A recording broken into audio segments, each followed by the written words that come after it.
ഇത് ആരാണെന്ന് പരിചയപ്പെടുത്തേണ്ട ആവശ്യമില്ലല്ലോ അല്ലെ. പേന് ഇതിനെ കണ്ടിട്ട് തന്നെ നിങ്ങൾക്ക് തല ചൊറിയാൻ വരുന്നുണ്ടോ? ഇത് എവിടുന്നാ വന്നതെന്ന് വല്ല പിടിയുണ്ടാവും. ഈ പേനുള്ള ആൾക്കാരുടെ തല നമ്മുടെ തലയുമായിട്ട് ഇങ്ങനെ ബന്ധപ്പെടാൻ അല്ലെങ്കിൽ തലയണ വഴിയോ അടുത്ത് കിടന്നിട്ടോ ഒക്കെ ഇങ്ങനെ മുട്ടിയാൽ ഒരു തലയിൽ നിന്ന് മറ്റൊരു തലയിലേക്ക് ഈ സംഭവം കയറിക്കഴിഞ്ഞാൽ പിന്നെ ഇവർക്കുണ്ടാകുന്ന 6 കാലുകൾ മാത്രമല്ല, അതിൻ്റെ മുന്നത്തെ 2 കാല് ഇതുപോലെ ഈ മുടിമിങ്ങനെ പിടിച്ച് പോകാൻ പറ്റിയ രീതിയിലാണ് ഡിസൈൻ ചെയ്തിട്ടുള്ളത്. പിന്നെ അവരുടെ ഈ കൊമ്പുണ്ട്, നമ്മുടെ ചോര കുടിക്കുന്ന കൊമ്പ്, അത് നമ്മുടെ തൊലിയിലൂടെ തുളച്ച് കയറ്റി എന്നിട്ട് അവന്മാർക്ക് കുടിക്കാൻ വേണ്ടിയിട്ട് എന്താ ആദ്യം ചെയ്യാന്ന് വെച്ചാൽ അവരുടെ കുടി തടസ്സപ്പെടുത്താതിരിക്കാൻ വേണ്ടി അവർ ആദ്യം ഒരു സലൈവ, ഒരു ദ്രവം നമ്മുടെ തലയിൽ ഇവർ നിക്ഷേപിക്കും. എന്തിനാണെന്നറിയും? നമ്മളെ ബ്ലഡ് ഒന്നും കൂടെ ലൈറ്റാക്കിയിട്ട് അവരെ പൈപ്പ് കൂടെ കൂളായിട്ട് മുകളിലേക്ക് പോകാൻ വേണ്ടിയിട്ട്.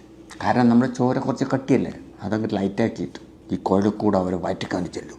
നമുക്ക് ആ സലൈവ ദ്രവം ഇഞ്ചക്ട് ചെയ്ത ഭാഗത്ത് ചില ചൊറിച്ചിലുകളൊക്കെ അനുഭവപ്പെടും. ഇതാരെയും പ്രത്യേകിച്ച് എടുത്ത് പറയല്ല, പെണ്ണുങ്ങളാണ് ചോര കുടിക്കലിൽ കുറച്ച് മുമ്പിൽ. ചോര കുടിച്ചാൽ പിന്നെ ഓരോ ദിവസവും 10 മുട്ടകൾ അങ്ങിടും. ഇവറ്റങ്ങളാണെങ്കിൽ ഒരാഴ്ച കൊണ്ട് വളർന്ന് വലുതാവുകയും ചെയ്യും. അവരും 10 മുട്ടകൾ അങ്ങിടും. പിന്നെ കുറച്ച് കഴിഞ്ഞാൽ പിന്നെ എന്താ അവസ്ഥ? ഇത് കണ്ടില്ലേ, നിറച്ചും പേന്. ഇതെങ്ങനെ ഒഴിവാക്കും? സിമ്പിൾ പരിപാടിയാണ്. എന്നും കുളിക്കണം. നടക്കുമോ?